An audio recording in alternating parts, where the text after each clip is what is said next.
ومن ثمرات النخيل والأعناب تتخذون منه سكرا ورزقا حسنا إن في ذلك لآية لقوم يعقلون.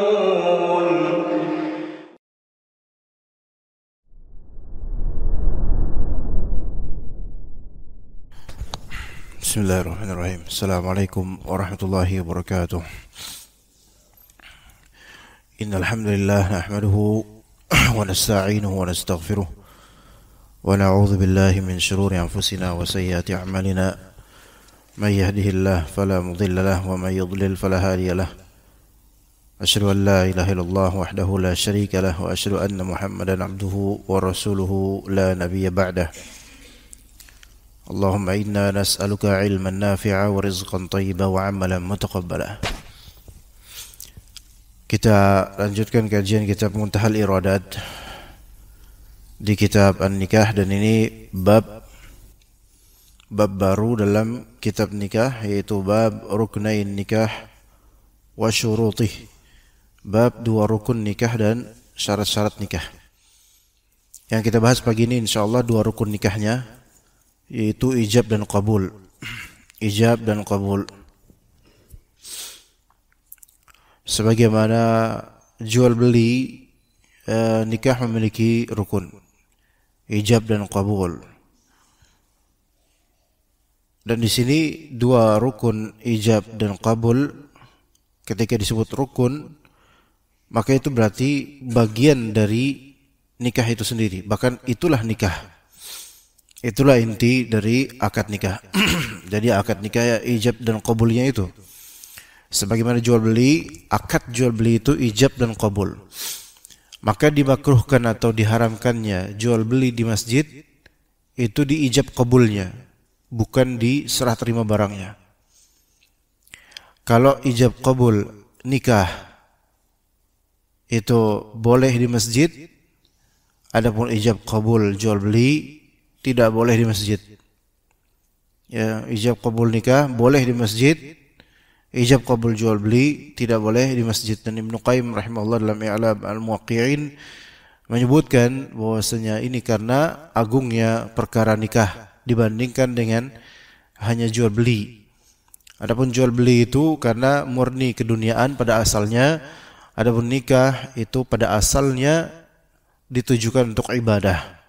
Makanya diperbolehkan akad ijab qabul di masjid, yang mana untuk akad ijab qabul jual beli itu tidak diperbolehkan di masjid. Bahkan Nabi SAW juga menyatakan tidak beruntung perdagangan kalian bagi orang-orang yang berdagang di masjid.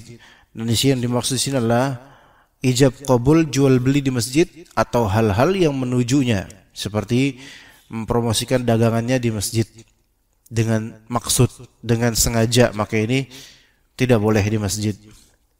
Ya, ke masjid itu harus keluar dari kepentingan duniawi. Ya. Ruknah ijabun bilafzi inkahin au tazwijin waliman yamlikuha au ba'daha a'tiquha wa ja'altu 'itqaha itqaqi sadaqaki wa nahwih. Jadi rukun nikah yaitu ijab dan qabul. Di sini dimulai dari ijab dulu. Salah satunya rukun nikah ijab. Apa itu ijab? Apa itu qabul? Ijab al-lafdhu as-sadiru minal waliyyi. Untuk ijab nikah adalah al-lafdhu as-sadiru minal waliyyi aw man yaqumu maqamah. Ijab nikah adalah lafal yang terbit dari wali atau yang menempati posisinya wali. Menempati posisinya wali. Itu ijab. Seperti mengatakan dengan lafal inkahin atau tazwij. Menikahkan dengan lafal menikahkan. Saya nikahkan kamu. Ya gitu. Dengan putri saya misalnya. Maka ini ijab.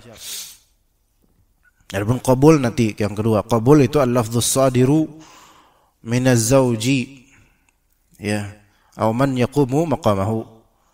Itu kalau qabul, yaitu lafal yang terbit dari suami, dari laki-laki, atau yang mengisi posisinya. Kita mulai dari ijab dulu. Jadi ijab ini lafal yang terbit dari wali perempuan, karena perempuan harus pakai wali kalau nikah. Dan insya Allah pada waktunya nanti akan kita bahas lebih detail tentang wali nikah. Dan wali nikah perempuan yang paling berhak pertama adalah bapak kandung. Bapak kandung. Adapun bapak tiri yang bukan bapak kandung maka tidak bisa menjadi wali nikah kalau masih ada wali nikah dari kandungnya perempuan ini. Tapi bapak kandung nanti insya Allah ada urutannya. Kalau bapak kandung nggak ada atau nggak bisa, maka apakah kakek dulu atau anaknya perempuan dulu, ya, anak dari perempuan ini gitu. Kalau nggak ada anak, apakah saudara dulu? Nanti insya Allah pada waktunya akan dibahas. Yaitu wali au man yaqumu maqamahu, atau siapa yang menempati posisinya, imma sebagai wakil atau sebagai wasi atau sebagai waliul amr. Ya, bisa menjadi wakil karena diminta oleh wali aslinya. Jadi wali itu bisa dari wali asli, kerabat yang memang bisa menjadi wali, atau bisa dari wakil, atau bisa dari wasi, atau bisa dari waliul amr. Kalau dari wali aslinya, maka itu asalnya bapak kandung. Kemudian kalau nggak bisa atau nggak ada, bisa dari anak kandung. Kemudian kalau nggak bisa atau nggak ada, bisa dari kakek kandung dari arah bapak. Kalau nggak bisa atau nggak ada, maka bisa dari saudara kandung. Saudara kandung. Ya, urutannya begitu sebenarnya, ya. Kalau wali ini mereka tidak mampu karena mungkin berjauhan kota, kemudian menyerahkan urusan kepada wakil, maka ini juga bisa wakil, wali, wakil. Dan wakil ini ya diutus atau diminta, dan paling afdalnya wakil ini adalah orang yang memang punya jabatan di pemerintahan dalam urusan perwalian, seperti orang KUA misalnya, penghulu sekaligus misalnya, dia penghulunya sekaligus wakil dari keluarga, itu juga boleh. Itu lebih afdal dan lebih selamat. Nah, wakil di sini diminta atau diperbolehkan atau diizinkan oleh wali-wali aslinya karena mungkin jauh atau tidak mampu, ya, dan semisalnya, maka ini wakil. Misalnya diwakilkan ke ustadz, misalnya orang yang memang dikenal oleh keluarga misalnya, maka ini boleh. Ya, asal betul-betul diminta atau diizinkan atau dibolehin. Atau dari wasi. Wasi yaitu wali aslinya itu telah memberikan wasiat, ya, sebelum wafatnya, bahwasanya ini putri saya nanti kalau nikah saya wasiatkan fulan yang akan menjadi walinya misal, maka ini wasi. Atau dari waliul amr. Waliul amr ini ada dua, imma dia amir, imma dia alim. Waliul amr itu imma dia umara, imma dia ulama gitu.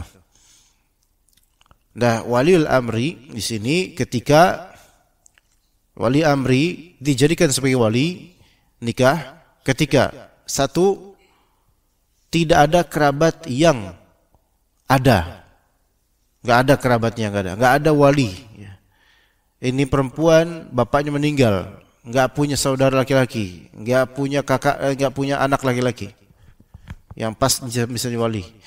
Maka walinya bisa menjadi dari apa? Dari walil amri, ya, dari orang KUA.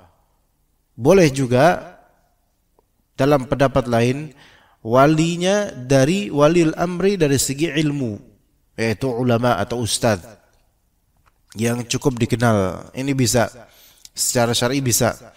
Hanya untuk zaman sekarang agak resiko, memiliki resiko fitnah. Mungkin lebih afdal kalau memang walinya dari wali amri ulama atau seorang ahli ilmu, hendaklah ahli ilmu yang memang punya nama dikenal punya yayasan dan punya signature, yaitu bisa tanda tangan yang mu'tabar di kalangan masyarakat, ya, bukan ahli ilmu yang enggak dikenal, ya, karena khawatir fitnah, ya, jadi yang dikenal gitu, ya.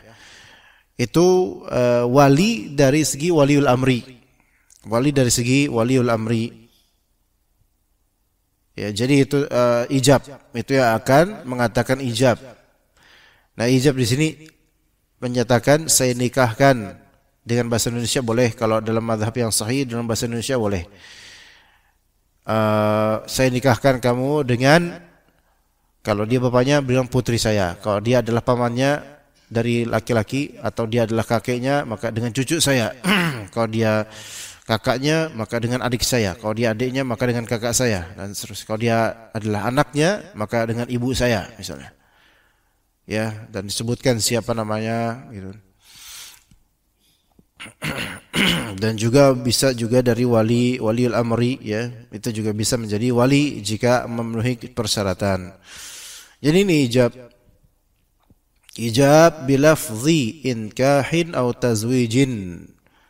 Ijab diucapkan dengan lafal inkah atau tazwij, yaitu dengan mengatakan ankahtuka fulanah atau zawajtuka fulanah. Kalau di kitab ini bagi yang mampu berbahasa Arab wajib dengan bahasa Arab. Itu dalam mazhab Hanbali.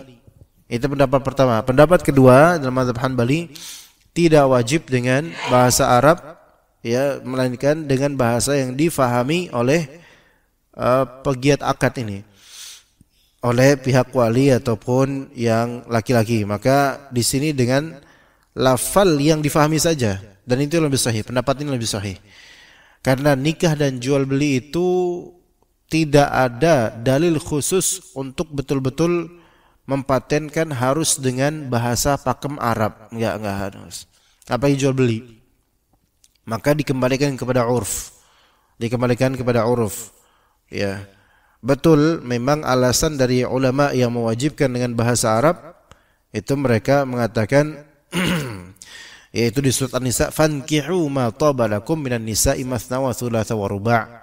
Dengan lafal fankihu, nikahkanlah apa yang baik bagimu dari perempuan 2, 3 atau 4. Di sini dengan fankihu, lafal bahasa Arab fankihu. Maka beberapa ulama ini mengharuskan dengan bahasa Arab ijab qabul ini. Ya gitu, bagi orang yang mampu bahasa Arab walaupun orang Indonesia, kalau dia faham bahasa Arab, misal kayak ana, maka harus dengan bahasa Arab. Ini bagi mazhab Hanbali. Dengan dalil ini, tapi dalil ini tidak menunjukkan kewajiban untuk dengan bahasa Arab ketika akad. Walaupun dia orang Arab, bahkan walaupun dia orang bukan orang Arab, walaupun dia orang yang faham bahasa Arab. Maka yang sahih tidak wajib dengan bahasa Arab, ya. Nah, sekarang kalau antum mungkin lihat, ya, beberapa dari tulabul ilm, penuntut ilmu, mungkin dia lulusan Madinah atau apa, kemudian dia nikah, dan ternyata dari wali nikah dan juga dianya dengan bahasa Arab, ankahtu ibnati fulana fulana gitu.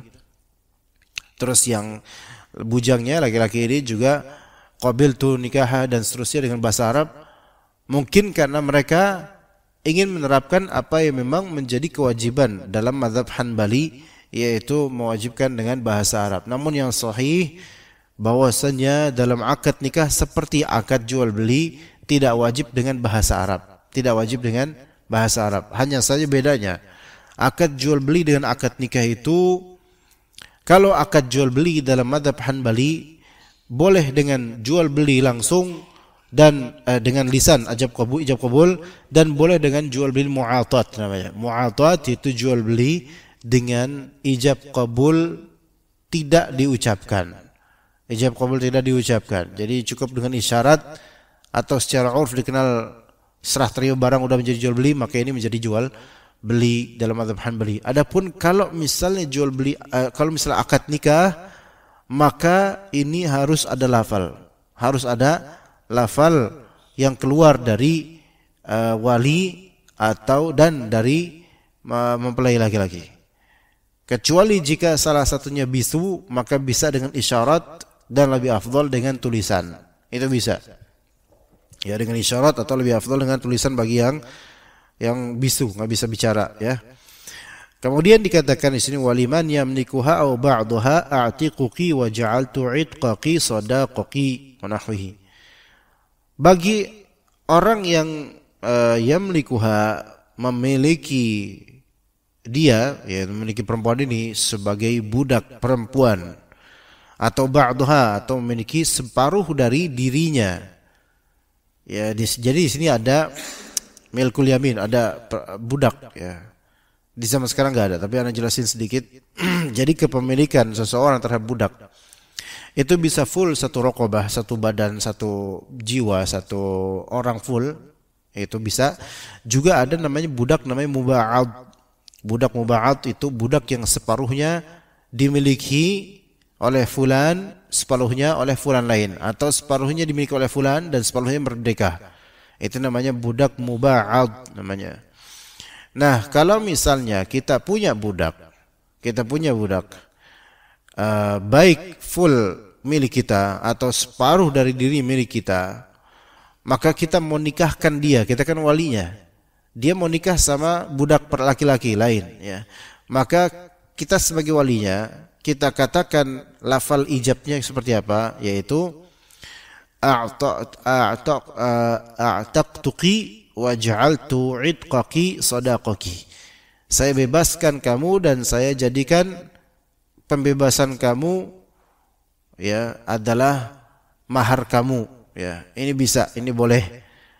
Kalau memang mau dibebaskan, ini diperbolehkan. Tapi ini masalah diperbudakan. Kita sekarang alhamdulillah tidak ada perbudakan. Kemudian dikatakan oleh Al-Futuhi rahimahullah, wa in fataha waliyun ta'a zawajtuki faqila yasihu mutlaqan wa qila min jahilin wa ajizin. Nah, sekarang kan di dalam mazhab ini pada asalnya wajib pakai bahasa Arab. Wajib pakai bahasa Arab. Kalau misalnya wali mengatakan di ijabnya, dia mengatakan zawajtuki, atau mengatakan zawajtuki, itu jelas. Zawajtu, saya nikahkan ki. Bukan ki, zawajtuka, zawajtuka. Saya nikahkan kamu, ya gitu. Saya nikahkan kamu, tapi zawajtu, tu di sini maknanya saya. Ya, tapi kalau wali ini mengatakan zawajtaki, fathah taknya, zawajtaki bibinti gitu misalnya. Tak di sini kan artinya kamu telah menikahkan kamu gitu. Jadi ada salah bicara. Zawajtaki, ya. Harusnya zawajtuki gitu. Zawajtaka, salah lafal lagi. Zawajtaka. Itu harusnya zawajtuka. Apa hukumnya? Apakah sah? Sebagian ulama mengatakan yasihu mutlaqan, sah secara mutlak. Ya, baik dia faham bahasa Arab atau tidak, sah. Namun ada pendapat lain, min jahilin wa ajizin. Ya, baru dibilang sah bagi orang yang jahil akan bahasa Arab atau orang yang tidak mampu mendomahkan huruf ta. Tapi ini bagi apa? Permasalahan ini bagi yang mewajibkan pakai bahasa Arab. Dan yang lebih sahih adalah dalam akad nikah, ijab qabul tidak wajib dengan bahasa Arab. Boleh dengan bahasa lokal. Yang penting terfahami oleh pihak atau kedua belah pihak, paham dua-duanya. Dan harus dipahami oleh saksi. Kalau misalnya walinya bahasa Jawa, mempelai pria bahasa Jawa, saksinya orang Medan, ini ngomong apa keduanya nggak ngerti, makanya ini nggak sah. Karena saksi ini kan ya nggak sebatas ngeliat dia ngomong, tapi paham dengan apa yang dia omongi, makanya disebut sah. Ya, kalau misalnya dengan lafal apa bahasa Jawa, nggak ngerti saya bahasa Jawa, kromo inggil dengan bahasa-bahasa panjang, orang Medannya, bah ngomong apa kau nih, gitu kan? Terus dah selesai, genggam tangan selesai. Saksinya gimana mau ngomong sah? Kalau dia ngomong sah, bohong. Apa dia tahu apa? Nggak tahu. Makanya ngomong sah itu bukan sebatas ngelihat orang ini ijab qabul ngomong, melainkan faham. Nah, juga nanti akan ada kriteria di sini, si pengijab yaitu wali dan yang pengqabul yaitu mempelai pria Itu ucapan juga harus dicermati oleh saksi. Jadi saksi bukan cuma lihat orang ngomong doang, tapi harus paham dengan apa yang dia omongi. Makanya di antara syarat saksi berakal gitu loh. Berakal dan paham gitu loh apa yang dia omongin kedua belah pihak. Kemudian wa yasihu zuwijta bi dhammi zai wa fathi ta, dan sah dengan mengatakan zuwijta, engkau telah dinikahkan. Itu sah. Engkau telah dinikahkan. Misalnya walinya bilang, walaupun genggam salaman itu enggak harus sebenarnya. Enggak harus dalam akad nikah genggam gini, enggak harus. Ya cuman itu kebiasaan kita, enggak masalah. Kamu telah dinikahkan dengan putri saya fulanah, maka ini sah. Ini benar, bisa. Dengan lafal kamu telah dinikahkan. Ya enggak masalah. Ya. Karena ini telah difahami ya bahwa saya ini maksudnya adalah pernikahan. Ya, atau dengan bahasa yang mungkin lebih sedikit agak aneh, misalnya pada akhirnya kamu nikah juga dengan putri saya fulanah gitu. Ya misalnya. Dan itu misal terpahami sebagai pernikahan. Kemudian si mempelai laki-laki bilang, alhamdulillah saya terima Pak nikahnya Pak. Maka ini sah terjadi pernikahan selama dia walinya. Ya, selama sama walinya. Tapi kemudian wa qabulun. Nah, sekarang yang kedua, rukun yang kedua dari akad nikah. Qabul dengan lafal apa?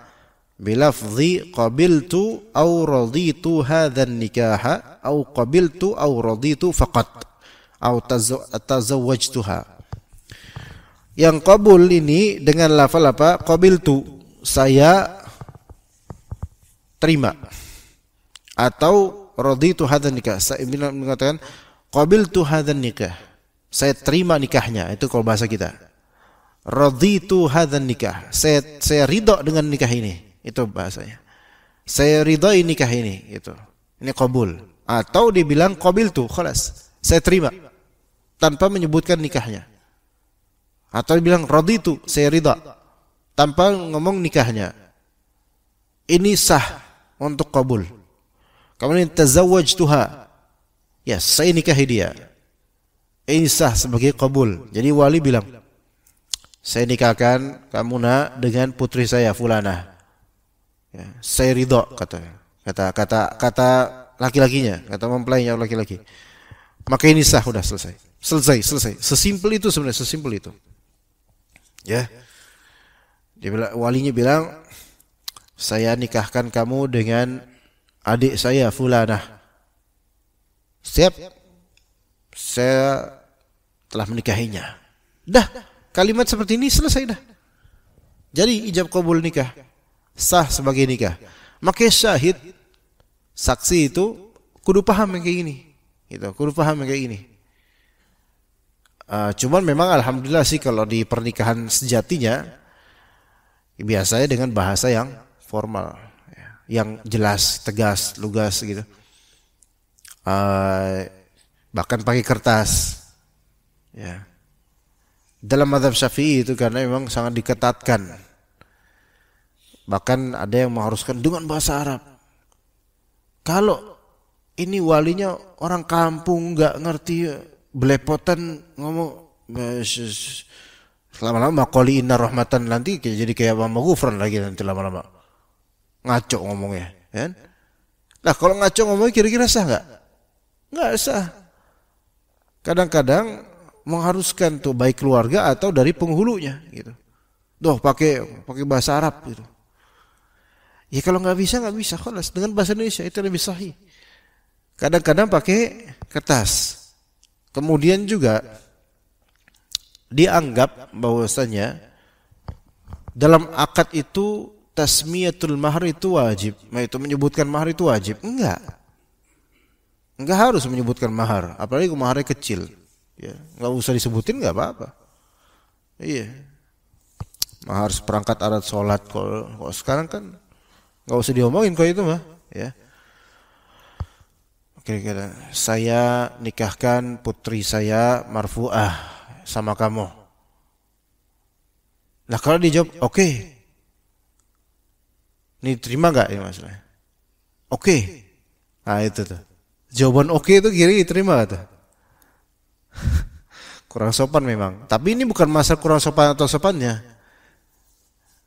Oke di sini apakah masuk dalam uruf kita sebagai penerimaan sesuatu atau enggak? Kalau di uruf kita dianggap penerimaan sesuatu, maka ini sah.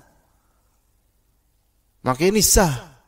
Tapi kalau di uruf kita oke itu masih ambigu, enggak jelas, diulang. Saya nikahkan, coba sekarang nuansanya gimana menurut antum? Saya nikahkan putri saya fulanah dengan kamu. Siap gitu. Nah. Enggak. Kayaknya enggak enak, kayak enggak pantas. Ulang, gitu kan. Tapi kalau misalnya saya nikahkan putri saya marfu'ah dengan kamu, bismillah insyaallah Pak. Dengan qarinah kalimat, dengan qarinah gesture atau bahasa tubuh yang memang menunjukkan apa? Menunjukkan dia menerimanya, maka ini dikhawatirkan masuk juga dalam qabul ya. Tetapi yang lebih afdal dipastikan lagi apa maksud insyaallah siap itu ya. Karena siap di sini boleh jadi ridha, boleh jadi enggak, boleh jadi menerima, boleh jadi enggak, wallahu a'lam. Jadi itu tadi qabul dari pihak laki-lakinya atau perwakilan darinya. Laki-laki itu enggak perlu wali, tapi boleh diwakilkan. Jadi akad nikah itu boleh ada wakil, baik dari wali, baik dari perempuan atau dari laki-lakinya, sama-sama pakai wakil boleh, asal itu memang sudah diridhoi oleh kedua belah pihak. Jadi yang perempuan pakai wakil, yang laki-laki pakai wakil. Nah itu bisa kalau kedua belah pihak sudah sepakat gitu. Taib, itu tadi qabul. Nah, ijab dan qabul apakah bisa secara online? Ijab dan qabul apakah bisa secara online? Khilaf di antara ulama di zaman ini. Dan dari khilaf tersebut Anda lebih memilih pendapat yang mensahkannya jika semua kriteria terpenuhi. Jual beli akad nikah online itu sah jika semua kriteria terpenuhi. Yaitu koneksi itu betul-betul tidak terputus. Kemudian ada minimal 2 saksi yang memahami dan koneksi mereka tidak terputus. Ya, dan ada wali, ada ijab qabul. Itu ya, sah. Dan Anda pernah menyaksikan hal seperti ini? Seorang talib di UIM, Universitas Islam Madinah, itu nikah. Ya. Kemudian walinya di Indonesia disaksikan oleh keluarganya dan seterusnya, dan Anda dan keluarga Anda juga. Tapi ini nggak ada kaitan sama Anda dan keluarga, nggak ada. Cuman adik Anda yang lulusan UIM itu temannya gitu. Jadi mereka masih di Saudi, ya emang bukan mereka, maksudnya di sini laki-lakinya masih di Saudi, calon istrinya di Indonesia, sah. Muskilahnya, ini nggak muskilah, malah ini bagus sebenarnya. Hanya Anda nggak tahu, insya Allah mudah-mudahan langgeng mereka. Tapi ala kulli hal, begitulah ketika keluarga sudah ridha, sebenarnya semua mudah gitu loh. Ya, terutama walinya sudah ridha, semua mudah. Muskilah itu kadang-kadang bukan di calon perempuannya, di ibunya biasanya. Ibunya yang nggak mungkin jadi wali. Ya, mungkin menterbiah dari kecil, cuma bukan wali, bukan apa. Kadang seorang ibu itu mencegah putrinya nikah sama fulan, jangan sama dia, jangan, dan seterusnya. Padahal tidak punya hak untuk melarang, namun boleh untuk memberi masukan. Ya, tidak punya hak untuk melarang, namun boleh untuk memberi masukan. Bahkan kalau misalnya bapaknya sebagai wali tidak mau anaknya nikah dengan fulan misalnya, kalau alasannya alasan syar'i, maka boleh, ya nggak apa-apa, nggak dosa. Tapi kalau alasannya bukan syar'i melainkan duniawi atau hanya sensitivitas ras, suku, ego keluarga dan semisalnya, maka ini haram. mencegah anaknya, putrinya untuk menikah dengan seorang pria yang dianggap soleh atau baik. Bahkan dibolehkan kemudian si perempuan ini memilih wali lain selain bapaknya, selain bapak kandungnya. Kalau merasa dicegah, boleh. Terutama jika perempuan ini janda, dia lebih berhak dibandingkan walinya untuk menikah dengan siapa yang dia suka atau cari. Maka dia bisa melompat dari bapaknya ke pihak lain, mungkin kakeknya, mungkin putranya, mungkin saudaranya, ya. Maka itu boleh. Kalau dari keluarga enggak ada yang mau jadi wali dan bukan dengan alasan syar'i melainkan duniawi, maka boleh bagi perempuan ini untuk meminta wali hakim. Meminta wali hakim, maksudnya wali hakim ya minta dari KUA, dia menyewa wali di situ, dia itu hak boleh. Dan kasus-kasus seperti ini, ikhwan, itu enggak terjadi beberapa kali gitu loh. Ya. Ada perempuan yang punya keberanian dan tahu ilmunya sehingga dia melakukan itu. Ada yang enggak punya keberanian atau tidak tahu ilmunya. Ya, jadi para wali dari keluarga yang mencegah putrinya bukan dengan alasan syar'i, maka dosa. Ya. Ini terjadi banyak di kalangan awam. Ya. Baik kalangan awam yang enggak ngaji, enggak mau ngaji, kalau ada pengajian kabur. Nah, itu tuh kayak gitu tuh. Itu ilmu enggak punya, ditawarin ilmu enggak mau. Namun pas berkasus baru ke ustadz. Itu banyak kan kayak gitu orang tuh. Ya. Harus tahu ilmunya, dibekalin ilmu. Dan betapa banyaknya perempuan-perempuan yang tertahan dan jadi fitnah. Karena apa? Karena walinya enggak mau nikahin anaknya. Kemudian laki-laki juga banyak yang jadi terfitnah. Karena orang tuanya itu mensyaratkan kamu harus mapan dulu, harus kayak dulu, harus ini, jangan itu. Zaman sekarang tuh jangan seperti itu. Karena apa? Karena fitnah sekarang itu besar, nggak kayak kita dulu, nggak kayak zaman-zaman dulu itu mungkin masih agak lebih ringan. Sekarang itu susah, udah ada media sosial, ya. Jadi ala kulli hal ketakwaan itu perlu untuk semua pihak, ketakwaan itu perlu. Dan perlunya seseorang atau suatu keluarga ketika ada perselisihan itu dikembalikan kepada Allah dan Rasulnya melalui lisan orang yang punya ketakwaan dan ilmu tentangnya. Di antara muskilah adalah ketika keluarga itu punya ego. Ilmu enggak punya, cuman ego doang.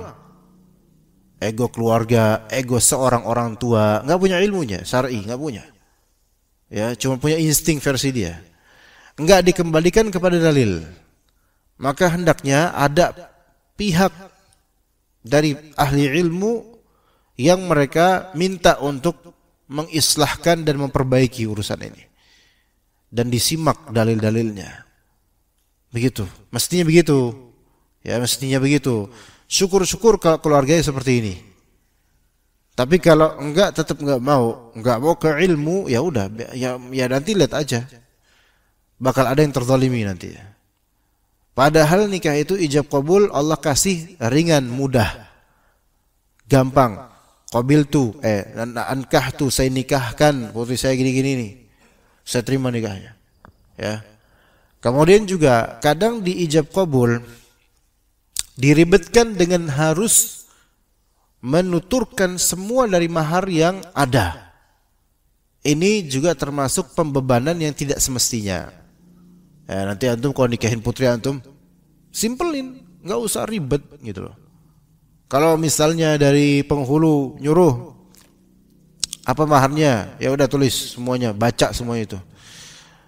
Kita nggak harus nurut, karena itu hak dari mempelai dan hak dari wali untuk menyebutkan atau enggak sebenarnya. Jadi kalau wali enggak mau menyebutkan, itu hak dia, bukan hak penghulu yang harus enggak. Nah, kalau di Arab itu banyak pernikahan akad nikah tidak disebutkan maharnya, enggak disebutkan. Tapi di Indonesia ini harus disebutkan tasmiyatul mahar. Enggak harus. Enggak wajib, beneran. Apalagi kalau maharnya sedikit, bikin malu masyarakat. Ya. Kalau maharnya banyak bisa bikin ujub, kalau maharnya sedikit bisa bikin malu. Kalau standar oke lah. Tapi kalau mau diucapkan fadl, asal jangan ada kesombongan di situ. Karena apalah artinya kesombongan mahar kalau ternyata nanti problemnya besar di rumah tangga. Kan kita nggak tahu, ya. Semua orang yang menikah itu rata-rata akan mengatakan ini akan menjadi istri atau suami saya sampai selamanya. Tapi takdir Allah kan terserah Allah, kita nggak tahu. Ya, maka di sini tidak perlu berbangga dengan pestanya semampunya aja. Nah, kalau misalnya dari wali tidak mau menyebutkan, alhamdulillah fadl. Yang penting rukunnya terwujud dengan mengatakan saya nikahkan putri saya atau saya nikahkan kakak saya dan seterusnya. Nah, dari pihak kita nih laki-laki, misalnya dari pihak mempelai laki-laki, sebenarnya mengatakan saya terima nikahnya, selesai itu. Kalau memang mahar disebut, boleh dia bilang saya terima nikahnya dengan mahar yang tersebut atau dengan mahar yang disebut, simple, selesai, sah. Nah, saksi kalau nggak ngerti fikih seperti ini, kadang-kadang minta sebutin dong maharnya. Padahal udah selesai itu. Paham nggak? Jadi misalnya wali perempuan bilang, saya nikahkan putri saya dengan kamu dengan mahar 0,5 gram emas, seperangkat alat sholat, dan kitab Fathul Bari serta pengajaran usul fikih. Tuh sok, panjang sok. Ya. Lah ini sahibul mahar yang laki-lakinya lagi salaman. Waduh, saya aja nggak hafal mahar yang saya kasih. Saya terima nikahnya dengan mahar tersebut. Sah? Itu tanyakan saksinya, itu lihat. Belum pak. Maharnya nggak disebut, masa tersebut doang gitu. Lah ini bahlul, ini berarti syahidnya. Saksinya ini nggak punya fikih berarti. Lah, kok nggak, penghulunya juga sah kali kan tadi kan. Nah, mulai berselisih antara saksi dengan saksi minta coba diulang. Lah, kenapa diulang? Ini udah sah. Makanya saksi itu berakal, ya, nggak budek gitu loh. Dan juga faham. Jadi nggak sembarang saksi sebenarnya. Ya udah sah ini sah. Enggak diulang, belum sah. Lah emang sih itu yang nentuin. Iya sih yang nentuin saksi juga. Cuman kan saksi ini kalau nggak punya fikih jadi ribet jadinya. Ya udah diulang. Saya nikahkan kamu dengan ini aja, anak aja lupa tadi maharnya apa aja. Ya. Nah, kalau baca boleh nggak? Boleh. Baca boleh. Ada tulisannya gitu kan. Saya terima nikahnya dengan mahar yang telah saya berikan berupa 0,5 gram emas, seperangkat alat sholat. Apalagi tadi tuh. Nah, itu kan apalagi tuh, mikir tuh. Gara-gara saksi sih, harusnya yang tadi udah sah, jadi mikir lagi. Saksi bilang, belum sah, ulang dari awal. Ulang, ini mau acting atau mau apa gitu kan. Cut gitu kan. Mulai dari awal, subhanallah. Capek akad nikah seperti ini. Padahal kalau kita ngeliat di kitab-kitab, di mazhab manapun, itu simple. Ankahtuka bibinti, gitu misalnya. Qabiltu nikahaha, selesai. Subhanallah. Allah jadikan akad nikah ini simple, tapi Allah katakan ini akad yang merupakan mitsaqan ghalidha, yaitu ikatan yang kuat untuk membuktikan bahwasanya dalam ibadah ini pada asalnya urusan awalnya itu simple. Tinggal gimana kita beribadahnya itu yang lebih penting. Disinilah manusia banyak terpedaya, terutama orang tua tuh. Mereka terpedaya dengan apa? Soal yang berat dalam pernikahan itu adalah akadnya. Yang lafal akadnya dan resepsinya dan walimahnya. Sementara untuk kedepannya gampang lah. Sebab padahal hakikatnya sebaliknya, Bapak. Ini yang kita harus mindsetkan dengan baik. Pada hakikatnya sebaliknya, pernikahan itu yang berat itu adalah menjalaninya. Adapun akadnya Allah buat simple, sesimpel-simpelnya. Gampang, simple. Ya. Keluarga yang kurang ilmunya itu kerap kali lebih menitik beratkan itu di pestanya. Karena kita keluar uang dan seterusnya, ya salam. Padahal itu nggak perlu ilmu banyak, hanya perlu uang. Sementara menjalin pernikahan, bagaimana menafkahi, bagaimana berbuat adil, bagaimana bermuasyarah bil ma'ruf terhadap istri atau terhadap suami atau terhadap anak, itulah yang lebih berat dan itulah yang nilai pahalanya itu selalu ngalir atau dosanya selalu ngalir, tergantung kita gimana. Itu yang lebih harus diberatkan gitu loh. Dan itu everyday, setiap waktu, setiap hari gitu. Nah, jadi mindsetnya itu harus dibenarkan dalam hal ini.